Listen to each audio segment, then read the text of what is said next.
Let me paint a picture of how the bike industry community on YouTube seems to be right now.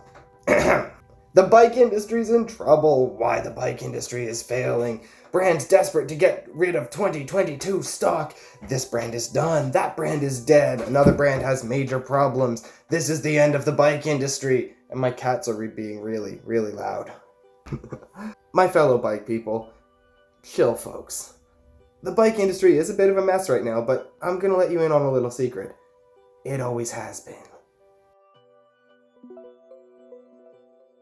So first of all, some context and credentials. I've been working on this video for a long time. It was originally supposed to be a sequel to my In Defense of Cheap Bikes video, which is still a good watch, so I'm going to link it down in the description. I went through 2 entire scripts and just didn't feel like I was making my point, but seeing all of these videos and posts about how the bike industry is failing kind of set me off a bit. Most of, if not all of the content I see regarding this cites articles on bicycleretailer.com, otherwise known as Bicycle Retailer and Industry News, or BRAIN. Now, I really like Bicycle Retailer. Their reporting is, from my experience, very accurate, and they take accountability when they make mistakes. Very reputable in my opinion. In fact, one of my favorite ramblings is my interpretation of a series of articles on the site by Rick Vosper, and I will expand on that later. So why do I question all this melodrama and negativity surrounding the bike industry? Well, I've been working with bikes long enough to see the staying power that cycling has. The state of cutting-edge performance brands or pedigree brands is only a fraction of the bike industry overall. When I made In Defense of Cheap Bikes, I worked at Cyclepath Mississauga. We sold Specialized, Rocky Mountain, Norco, as well as BMX brands like Haro and Fit. While those are premium brand names, Cyclepath is a shop that focuses on service and repair as much as anything else, so I worked with a lot of low-budget price points. On top of that, I volunteered with the Grow Lead Excel or GLE movement, as well as Mississauga Cycles, which focus on riding for mental health benefits and utilitarian reasons, so I saw a lot of the cycling world where it didn't really matter what kind of bike somebody had. In fact, refurbished used bikes were the norm. And this isn't a brag because it was very much a team effort with Janice and Raoul. I know my volunteer work had a big impact because the city of Mississauga gave me the Phil Green Award for it in 2021. Now that I live in PEI, I'm doing the same things but working for Sport Check and volunteering for Safe Summerside. Working at Sport Check is a little different from Cyclepath in that it's a large corporation instead of a small mom and pop shop, but the work is the same, so I love it. Volunteering with Safe is amazing too. There's so much love in the community for casual, entry-level cycling on a budget. Moving out here has shown me that the easy, family-friendly side of cycling and the bike industry is something people like and want everywhere, not just in big cities. So what's my point? My point's the bike industry will be fine. It will change, and some people may not like it, but that's already happened a few times in the past, and the bike industry pulled through. It'll do it again. Now, to business. I mentioned articles by Rick Vosper, and that is his Bike 4.0 theory. We'll get through the details in the next few segments of this video, but the shortest possible explanation is that the industry is currently in the beginning phases of its 4th major generational change. According to this theory, Bike 1.0, or Generation 1, started just after the Second World War, but I want to start this a little earlier. Part of my struggle when writing this script was finding the right analogy to explain the bike industry to people who like bikes but don't want to do the crazy research deep dive. I usually compare the bike industry to the automotive industry because they share a lot of roots. But I finally found it. It's a video game. Generations of the bike industry can be compared to the different stages of development of a video game franchise or IP. I feel like a video game analogy is also more YouTube friendly. So, for this analogy, the birth of the bike industry could arguably go back to the invention of the wheel, and I guess you could say the origin of the video game goes back to the abacus, an analog computer of sorts, but I'm obviously not going back that far, don't worry.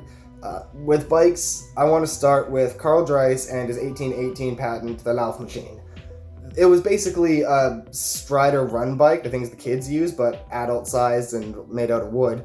And this thing entertained the rich, fancy types in Europe, and it was sold under a bunch of names like Velocipede and Draisine, and it basically brought the idea of the bikes into the public consciousness without really being a bike. I mean, It's more like a scooter, right? This era could be considered the concept phase. Not yet an alpha build, nothing even playable, just drawings on paper. The idea was there, but the technology to build it just wasn't yet. Gotta wait for the next generation of hardware to drop. Once people realized you could add drivetrains to their oversized run bikes, you got the bones of a game that you could at least play. All kinds of experimental designs got tested, and the main feature that the game of bikes seemed to be leaning on was the penny farthing. Absolute death trap. Going over the handlebars on a modern bike is bad, but imagine an OTB on one of these things. Riders were super high off the ground, so the center of gravity was really high, and that was an issue, and then the skinny metal tires made everything even worse. If they'd put the game into full production with these as the main feature, the game would have flopped. Luckily for the bike industry, John Kemp Starley and John Boyd Dunlop existed. 1885. Starley makes a bike with equal-sized wheels and a double diamond-shaped frame. His safety bicycle becomes the core feature of the game of bike. 1887. Dunlop adds pneumatic tires into the mix, and now we have a playable alpha build. This is Bike Zero. The first chance the world had to see how versatile bicycles are. Commuting and cargo hauling became an option, racing happened. It was easier to simply go see a friend in the next town over. The world was really excited for the game of bike, but there was still one problem. Bikes were the peak of manufacturing technology, so they weren't cheap. Continuing with comparing manufacturing industries with video games, a pair of developers named Daimler and Maybach started working on their own game based on the game of bike and its sister game, the game of motorcycle, but with a twist. Their game of car had internal combustion engines and 4 wheels. It was Henry Ford, a game of car developer, who created mass production and the 5-day work week. Problematic? Probably, but that's not within the scope of this video. What it did for the bike industry is make mass production available. This is where we finish my attempted history lesson and get back to the actual theory, and still my interpretation of it. I'm obviously generalizing a lot here. The mass production methods borrowed from the game of car came about in 1908, so why didn't the first true era of the bike industry start until after World War II? Well, aside from 2 world wars messing things up, wow, we thought 2020 was bad, it was the globalization and industrial boom that came because of the wars that made global shipping feasible. The world was truly global by the 1950s. It was the jet age. Materials could be sourced, processed, and manufactured wherever you wanted. The earlier build of the game of bike had some cool characters like Raleigh and Bianchi, both founded in 1885. Schwinn was also in the alpha build, being founded in 1895, but the open beta version of Schwinn got a crazy buff. In the game of bike alpha build, there were really 2 tiers of bikes, each with its own name structure. The higher tier was composed of bespoke custom bikes which bore the name chosen by the builder. The lower tier bikes were mass-produced and then wore whatever name the dealer chose. Bike shops as we know them now didn't exist in the alpha build, so those dealers were anything from grocery stores to gas stations.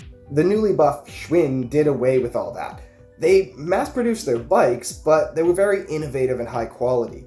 Why would they let some random store put any branding on that other than Schwinn? In fact, why not make the brand desirable by adding a dash of exclusivity? So their new deal was, you can sell our bikes, but you can't change them or their branding. You also can't sell any products that aren't Schwinn branded or Schwinn approved. This is where the bike shop as we know it was born, and the regular distribution chain for bikes was established. First they go from the manufacturer to the authorized distribution company, then to the authorized exclusive dealer for the area. Figuring out the distribution chain and branding was the last major hurdle before the game of bike was fully finished and ready for release. But, you know the video game industry, how often are games truly finished when they release? Schwinn was doing very well, thank you very much, until some upstart motocross fans started making bikes to do crazy things. In the late 70s and early 80s, there were some major advancements in the motocross world, and those led to a boom in popularity. And of course, little kids wanted to try that, but they were too small for moto bikes, so Brands like Kawasaki and Huffy made motocross-inspired children's bicycles, and these became BMX, and it took the world by storm as a whole new genre. And it was like a whole new set of characters that you got to play in the game of bike. Younger players got into the game because of the new characters. BMX bikes got so popular that they even showed up in really big budget movies like Kuwahara in the movie E.T. and Mongoose in the movie Rad. At the same time as BMX was bringing a younger generation into the game of bike, some of the older players thought that the original set of characters weren't quite fun enough anymore. They wanted something closer to BMX. The most vocal of these players were in California, running home-built bikes down a steep fire road they called Repack because of how it burned the grease out of their rear coaster brake hubs. Charlie Kelly, Joe Breeze, and Gary Fisher are generally considered the inventors of mountain biking, and when they started building frames with welder and bike wizard Tom Ritchie, the mountain bike as a concept and a genre was truly born. Innovation and creativity were the key aspects of the Bike 2.0 generation. The industry tried all kinds of new and wacky concepts like suspension, stronger brakes, index shifters, even some early attempts at pneumatics, hydraulics, and electronics. It seemed like the game of bike was getting frequent updates, bug fixes, and general quality of life improvements, which they're all signs of good management and success, right? The game of bike is a huge success. Players love it. You know what they love even more? A huge update with a massive graphical overhaul, new mechanics, new in-game currency, and new game modes. I mean, we'll have to remove some of the old features and nerf some of the other ones, but the fans won't notice, right? And that all sounds kind of expensive. We should add microtransactions and paid subscriptions. The players are cool with that, right? Bike 3.0 began in the early 2000s, I'd say 2003, 4, 5-ish. Technology was much more advanced than ever. Bikes were higher performance than ever. They were also more expensive than ever, and unlike the Bike 2.0 generation, the world wasn't entirely into that. Rather than pushing for a mass market, premium bike brands started advertising to their richer clients almost exclusively, the ones who had brand loyalty and would pay for speed. This seemed to work until the arms race for performance kept pushing bike prices higher and higher until what I consider peak performance was reached by the end of the late 2010s. By this point, there was a formula that every high-end bike brand had to follow when designing their bikes. In Formula One, at the end of a set of regulations, all of the cars converge on peak performance, so all the cars end up looking the same, and trying anything unique will likely result in being slower. It takes a new set of regulations to shake things up, and that's how the bike industry was in the late 2010s. Every bike looked pretty much the same except for stylistic choices, and even if an innovative idea proved fast, it would still lose sales for being unlike the other bikes. And on top of the fierce competition, the bike industry was also struggling with the fact that a customer with a year-old bike would gain little to nothing in the way of performance by buying a new set of wheels. The performance jumps year to year were so minimal that it was better to stick with an old bike. Overall, not a great environment for sales. So the key aspects of the Bike 3.0 generation are first perfection, then stagnation. It seems to me like all of the problems seen in the bike industry right now were already issues back then. Things looked rough to start, but then 2020 happened. Bike 3.0 was supposed to start fading out around now, like about 2023, 2024, 2025-ish, but 2020 got real messy and there was a bike boom, and that jump-started Bike 4.0 half a decade early. Not that the industry was ready for it, though. There was a point when we sold through literally every single bike at CyclePath. We were a bike shop without a single bike in stock. For my Monty Python fans, think cheese shop. We couldn't restock either. This was Schwinn's previously profitable groundwork biting us in the ass generations later. And what I mean is that the groundwork Schwinn laid set up a dangerous precedent in the bike world, and that is the concept of a BSO, the bicycle-shaped object. Basically, a bike that is too cheap to be considered a real bike. To be clear, old Chicago-made Schwinns are not BSOs by any stretch, and even now that the company is a totally different entity, the name is generally put on higher quality products, relatively speaking. What I mean is that the manufacturer, distributor, dealer chain that Schwinn introduced became so baked into the bike industry that when it wasn't robust enough, there were no backups available. Any premium brand that was sold in a bike shop simply didn't have the buying power to produce more product.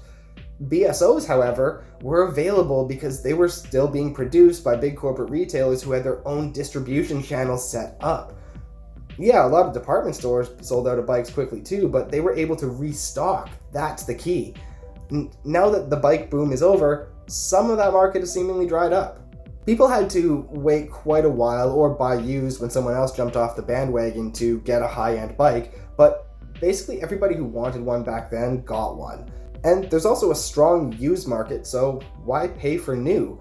On the flip side, even more people got BSOs. As I understand it, most of the bike industry sees this as a bad thing. They could see all bikes from corporate retailers as BSOs. They could think BSOs are always unsafe, rather than just unsafe for hard riding. They could think that the bad experience from riding a BSO would discourage potential customers from trying one of their brand name bikes. Probably lots of other reasons too, but I see a bright side to this. I'm actually really optimistic about the future of the bike industry. So now we're at this point in time, right now. And now that I've covered how we got here, what's the future going to be like? Is it as bad as bicycle retailers reporting makes it seem? A lot of industry professionals seem to think so, but I disagree. This may be a hot take, but I think everyone is missing a major point, and that's that there's so much more to cycling than just racing and competitive riding, which is the bread and butter of all the companies that are running into trouble these days. I put modding community saves the day or something like that as the chapter title, but to be honest, I need to mix in a few different metaphors here. I think the problem is that a lot of customers just are getting what they want somewhere else. Have you ever watched Kitchen Nightmares, the Gordon Ramsay show where he goes and ostensibly saves a failing restaurant? One thing the owners always say when he asks what the problems are is that there aren't enough customers. Of course, their customers are always there. The problem just always turns out to be that they're not offering what the customers want for one reason or another, whether they actually suck or if they're just not reading the audience correctly. That's the problem with the high-end bike brands right now. They're trying to serve a customer base that doesn't want what they're selling. Car analogy time, and this is one of those things that works so well to explain the bike industry because bikes and cars share pretty much all the same roots historically. So imagine if you went to a dealership to buy your first car. You're looking at the subcompacts or the base model crossovers, depending on what you want out of a car, but the salesperson keeps trying to push you on a full-on F1 car. Not a sports car, a full-on snap your neck in the corners, requires a full pit crew and engineering team to operate Formula 1 car. That sounds so ridiculous it's dumb to even bring it up, right? Well, that's what the bike industry does. We're going to talk about the trickle-down effect right now. In the bike industry, this refers to a piece of technology becoming developed enough that it can be produced at lower and lower price points over time using less expensive materials. For example, Shimano XT shifters in their early forms were thumb shifters mounted over the bar. Now, thumb shifters are something you only see on the lowest price points, even below the budget tourney line. The thing about the trickle-down effect in bikes is that lower-priced bikes, especially with modern ergonomics, are arguably better than top-tier bikes from previous generations. That's all depending on how nitpicky you want to get, of course, but the point is that old high-end bikes seem to work great. Their owners like them and the features they offered. It's not like you can't enjoy the ride if your bike isn't the most modern style. To use Specialized as an example, their entry-level Rockhopper is a match for the older top-tier stump jumper models in terms of performance and features. One might argue that the older high-end bike is built using better materials, but you could... Sorry, cat. It's trying to destroy things. One might argue that the older higher-end bike is built using better materials, but you could counter that by arguing that the modern bike has modern ergonomics and geometry which are better. These days, a casual rider with an old bike that retailed for thousands can replace it with one that only cost hundreds and not sacrifice performance, so why would they spend thousands again? And if performance isn't the top priority for them, why is it so normal to, say, push them on mountain bikes instead of hybrids? If they enjoy the performance and ride quality of an aluminum frame, why expect them to want a more expensive carbon model? With a few exceptions like e-bikes and cargo bikes, most high-end bikes are built for competition. Racing bikes are for racers. Trying to sell racing bikes or racing-inspired bikes to people who don't want to race is exactly why pedigree brands are failing. So you know where all those customers have gone? Department stores and corporate retailers. Department stores and corporate retailers can still sell you a BSO, but they also have access to decent, even brand name bikes these days. And whether the pedigree brands like that or not, corporate retailers are a big part of the bike industry, like a very, very big one. So now we get to my thesis, if you will. I am optimistic about the future of the bike industry because I see the groundwork being laid for a hard reboot on the industry, a new Bike 1.0. Here are some pearls of wisdom I've picked up over the decade and a half I've been doing this. Bikes are ingrained in global culture. They are not going anywhere. There will always be cycling for sport. There will always be cycling for recreation. There will always be cycling for utility. There will always be a bike industry. What that bike industry looks like will change. It has in the past, and it will again. First, let me defend the big brands. They will still be players in the bike reboot, albeit playing a smaller role than before. One of the ways to get a bike in the Bike 1.0 era was to have it custom made to your own specifications, like a tailored suit. Custom bikes were obviously expensive back then, just like today, but that isn't an issue for the clientele those brands are after. Bespoke bike builders still exist, but they're few and far between, yet there is a demand for top-tier bikes on almost a mass market scale. That's where I think pedigree brands like Specialized, Trek, Giant, GT, Norco, even Kona will come in. I predict they will drastically narrow their lineup to focus on that top-tier section of the market. I predict their corporate structure will drastically change, possibly even with them being bought out by larger entities like Pawn or Dorel, to allow them to laser focus on that one target market. They will simply release their grip, or what's left of it, on the entry-level and intermediate price points. Moving on to what part corporate retailers will play. I need to make a few disclaimers here. I work at SportCheck, but this YouTube channel is entirely my own thoughts and opinions. What I say in this video is not endorsed, sponsored, or approved in any way by SportCheck or Canadian Tire. I don't have any insider information, I'm just going based on what I see working at a retail level compared to what I saw with my previous employer and what I see in my volunteer roles. Things may look bad for the higher levels of the bike industry as a whole, but from my position as a bike mechanic or service tech, I gotta say things are looking pretty good from down here. While the pedigree brands have been struggling to adapt since the bike boom, the corporate brands seem to have weathered the shipping crisis pretty well. Having multiple shipping channels and manufacturing channels set up for other goods seems like a pretty smart move now, huh? And the bikes themselves have changed as well. SportCheck is my only experience at a corporate retailer, so my sample size is small, but I gotta say, as a bike mechanic, I am impressed with the quality of the bikes on offer. Something like a Diamondback at SportCheck or the suspiciously similar offerings from Raleigh at Canadian Tire are actually really solid bikes for day-to-day use and even some aggressive riding. Look at the Diamondback Motown. I mean, I wouldn't take it to Whistler, but for all of the trails that I've ridden in my videos, that thing would absolutely shred. And the thing is, people are buying these bikes and are for the most part very happy with their investment. Like, I've built hundreds and hundreds of bikes just this spring, and it's a huge part of my job keeping the bike section fully stocked just to meet demand. I digress a little, back to the point about the bike reboot. Just like the pedigree brands are taking the place of custom builders from the Bike 1.0 era, corporate brands right now seem to be doing exactly what corporate brands did back in Bike 1.0. It's like they're just taking their place back. Keep in mind, there was no such thing as a BSO in the 1.0 era. Even department store bikes were built to last, they just had fewer features than custom bikes. With the exception of Schwinn, you may have seen brands chosen by the dealer instead of the manufacturer, but that didn't matter because the bikes were good. What I see happening at SportCheck is exactly that. The prices stay reasonable, but the bikes keep getting better and better and better. In BMX, for example, the base models are the Capix or Capix brand. No, they're not as good as the GT bikes that sit right beside them on the sales floor, but they're really solid beginner bikes, and wow, they are so much better than older corporate offerings. My friend Dan worked at SportCheck before Canadian Tire bought the company, and the basic BMX that he had to deal with was the Sims Oath, which was an absolutely criminal BSO.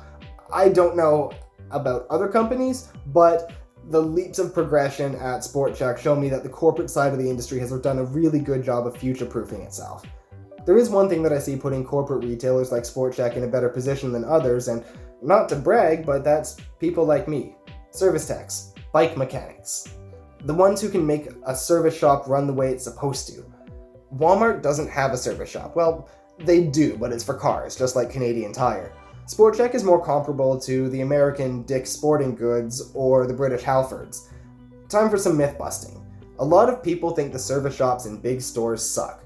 I know because I was one of those people for a long time, but the truth is that it's down to who works in each individual service shop, same with dedicated bike shops. Like, I've known dedicated bike shops that had abysmal reputations for bike repair, and I've known incredibly skilled bike mechanics who came from Sport Chek. In fact, the head mechanic at CyclePath before me, Darren, he learned the trade at Sport Chek, and he's a really, really good bike mechanic. Some of the most skilled mechanics from CyclePath, like Adam, went to Sport Chek when they moved away. The fact is, if you don't get a perfect customer service experience and a perfectly executed bike service, the store or the service tech hasn't done what their employer expects of them. Having skilled, knowledgeable, trustworthy people working on your bike is a big part of ensuring A, your bike is safe to use, and B, that your bike is a good use of your money. Price is also a factor. Margins are tight in the bike industry, so small operations have to charge a lot just to break even. Sport Chek is part of Canadian Tire, a huge corporation that's able to take advantage of economies of scale. Like, they have so many accountants and people figuring out exactly what their pricing should be that they know exactly how much they're going to make. With how their pricing is set up, I end up doing the same service that I did at CyclePath for half the price, and now I don't have to worry about my boss not being able to feed his family. Okay, that's a bit of an exaggeration. That's not like I ever had to worry about Brian's survival, but either way, I was trying to support him personally, and that's less of a worry right now, which actually takes a lot of weight off of me. So in the bike reboot era, what's everyone going to ride if competition bikes are off the table? Well, they're not off the table. Top tier racing bikes are going to become more exclusive, but I firmly believe those bikes are for people who either ride professionally, have a sponsor to cover some of the costs, or at least take the riding competitively very seriously.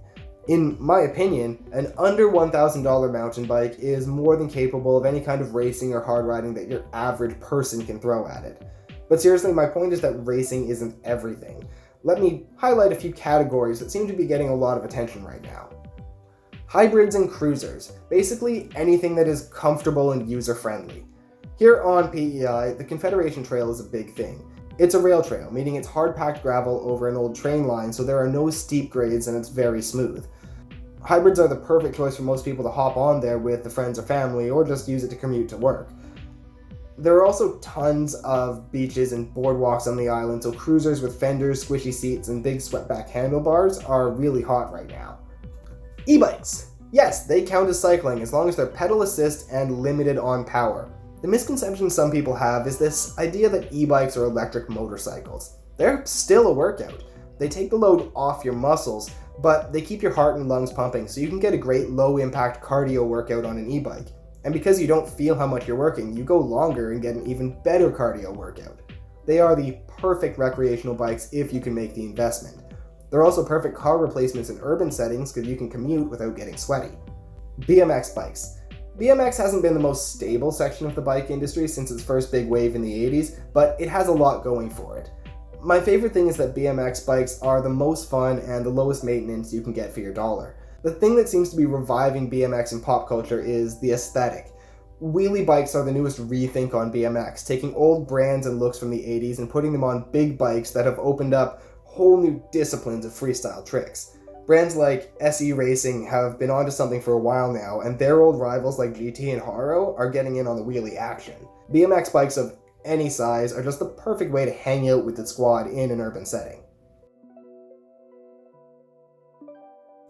I really struggled to find a way to finish this neatly until I found a video by Bike Farmer, a great channel by the way, highly recommend, we'll also link him down in the description, that brought up the idea of bike shops versus cycling stores. Something like the new Trek stores that keep popping up to replace old bike shops are the cycling store, very much a premium sporting lifestyle image. Bike shops are the small, community-driven, family-owned operations that don't care so much about flashy branding. That's a great distinction, and I agree. It really sucks that bike shops are getting taken over by cycling stores. But I don't think we can blame big companies like Trek.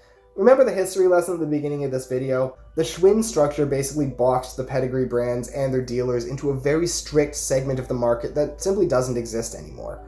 Unfortunately, that means some shops won't survive. The pedigree brands are actually doing really good business by restructuring themselves to be more future-proof.